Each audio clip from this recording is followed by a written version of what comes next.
اعوذ باللہ من الشیطان الرجیم بسم اللہ الرحمن الرحیم وَاضْرِبْ لَهُمْ مَثَلًا أَصْحَابَ الْقَرْيَةِ، اور ان کے سامنے مثال ایک بیان کیجئے ایک بستی والوں کی.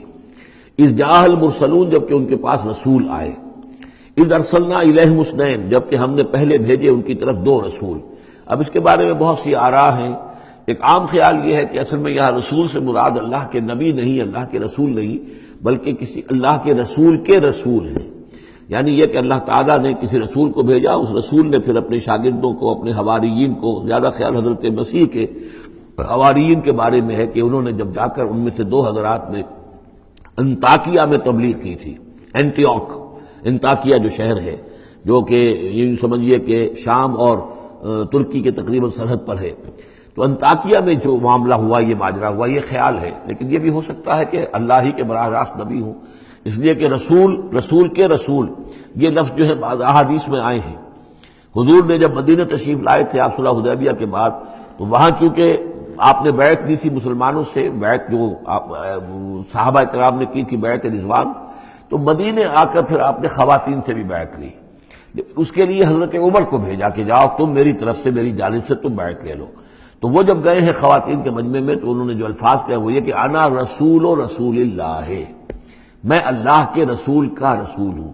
اللہ نے رسول کو بھیجا محمد کو صلی اللہ علیہ وسلم، اور محمد نے بھیجا ہے مجھے آپ کے پاس. اسی طریقے سے حضرت سعد بن ابی وقاص کا جو قول تھا، جو ایرانیوں سے انہوں نے کہا تھا انا قد ارسلنا، ہم بھیجے گئے ہیں، اللہ نے بھیجا اپنے رسول کو محمد کو، اور انہوں نے بھیجا ہے ہمیں. تو یہ امکان تو موجود ہے، لیکن یقین سے ہم نہیں کہہ سکتے. بہرحال ان کے پاس پہلے کوئی دو رسول بھی ہو سکتے ہیں، جیسے کہ حضرت موسیٰ کے ساتھ حضرت ہارون بھی تھے. فَكَذَّبُوهُمَا، تو انہوں نے دونوں کو جھٹلا دیا. فَعَزَّزْنَا بِثَالِثٍ، تو ہم نے ان دو کو مزید قوت دی ایک تیسرے سے، ایک تیسرا اور رسول بنا کر ہم نے بھیج دیا. فَقَالُوا إِنَّا إِلَيْكُمْ مُرْسَلُونَ، انہوں نے کہا ان لوگوں سے، اس بستی والوں سے، کہ ہم تمہاری طرف بھیجے گئے ہیں اللہ کی طرف سے. قَالُوا مَا أَنْتُمْ إِلَّا بَشَرٌ مِثْلُنَا، انہوں نے کہا کہ تم نہیں ہو مگر ہم جیسے انسان. وَمَا أَنزَلَ الرَّحْمَٰنُ مِن شَيْءٍ، اور رحمان نے کوئی شے نہیں اتاری ہے. إِنْ أَنْتُمْ إِلَّا تَكْذِبُونَ، یہ تم سب جھوٹ بول رہے ہو، تمہیں جھوٹ گھڑ لیا ہے. قالوا ربنا يعلم انا الیکم لمرسلون، اور ظاہر بات ہے کہ کوئی اور دلیل تو وہ نہیں دے سکتے.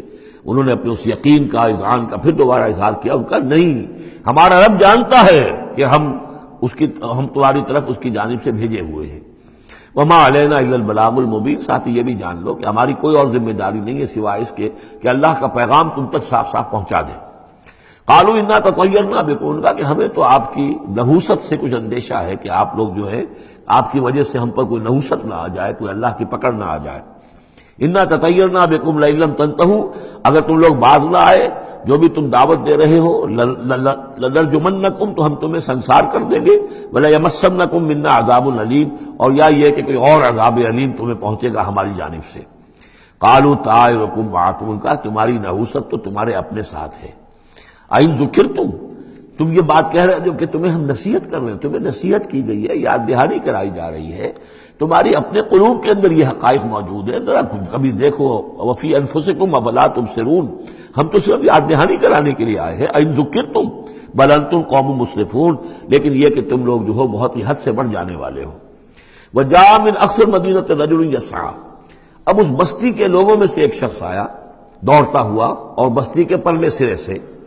قال یا قوم اتبعوا المرسلین، تو انہوں نے کہا، اس شخص نے آ کر کہا، میری قوم کے لوگوں، ان رسولوں کی بات کا اتباع کرو، ان کی پیروی کرو، ان کو مانو، ان کی تصدیق کرو.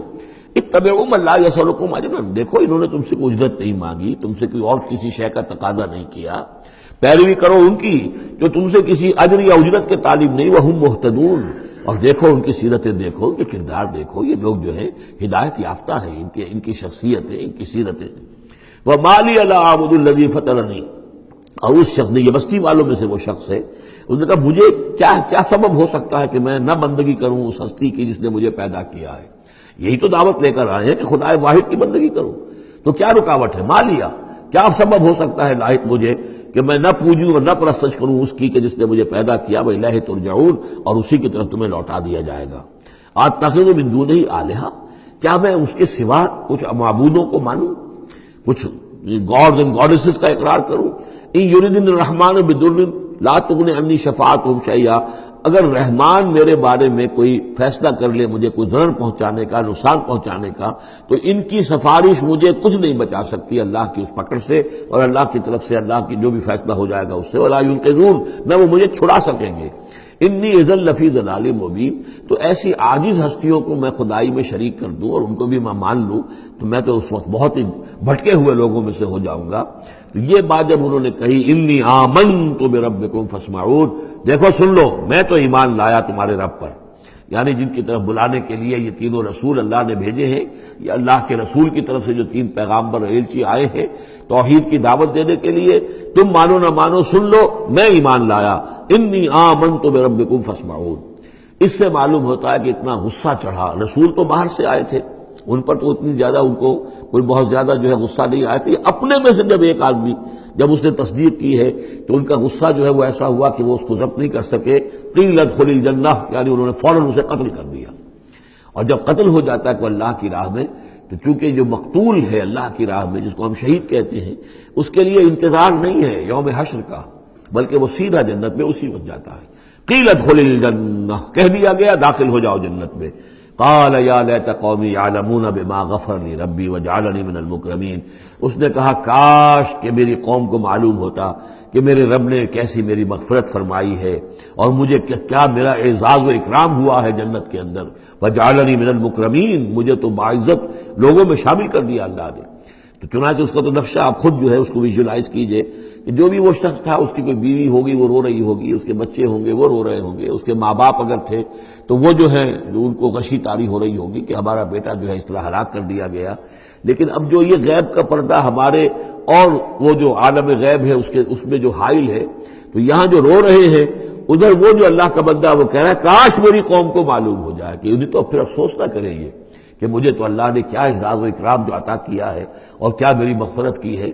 قیل ادخل الجنہ قال یا لیت قومی یعلمون بما غفر لی ربی وجعلنی من المکرمین وما انزلنا علی قومہ من بعدہ من جند من السماء، اور پھر ہم نے نہیں نازل کیا اس کی قوم پر اس کے بعد کوئی لشکر آسمان سے، وما کنا منزلین، اور ہمیں کوئی فوج اتارنے کی ضرورت نہیں ہوا کرتی، ان کانت الا صیحۃ واحدۃ فاذا ہم خامدون، وہ تو بس صرف ایک چیخ تھی، ایک چنگھاڑ تھی، ایک بڑی آواز تھی، اور اس کا نتیجہ یہ نکلا کہ وہ سب کے سب بجھ کر رہ گئے، جیسے آگ بھڑک رہی ہو اور ایک دم بجھ جائے، ختم ہو گئے۔ یا حسرۃ علی العباد، حسرت ہے، افسوس ہے بندوں کے حال پر، ما یاتیہم من رسول اللہ کانوا بہ یستہزئون، نہیں آتا ان کے پاس کوئی بھی رسول مگر یہ کہ وہ اس کا استہزاء ہی کرتے ہیں۔ الم یروا کم اہلکنا قبلہم من القرون، کیا انہوں نے دیکھا نہیں کتنی ہی بستیوں کو اور کتنی نسلوں کو اور قوموں کو ہم نے ان سے پہلے ہلاک کیا ہے، انہم الیہم لا یرجعون، کہ وہ ان کی طرف لوٹ کر نہیں آتے، چلے گئے، سب کے سب چلے گئے، ختم ہو گئے، ماضی کا ایک حصہ بن چکے ہیں۔ وَإِن كُلٌّ لَمَّا جَمِيعٌ لَدَيْنَا مُحْضَرُونَ، لیکن اس کا یہ مطلب نہیں کہ وہ معدوم ہو گئے، اب لوٹ کر تو نہیں آئیں گے دنیا میں، لیکن موجود تو ہیں، عالم برزخ میں تو ہیں، لوٹ کر دنیا میں نہیں آئیں گے، معدوم نہیں ہو گئے، لیکن یہ کہ ان میں سے کوئی بھی نہیں ہے مگر یہ کہ ہم سب کو جمع کر دیں گے، وہ سب ہمارے پاس محضرون، حاضر کر دیے جائیں گے، پکڑے ہوئے آئیں گے۔ صدق اللہ العظیم۔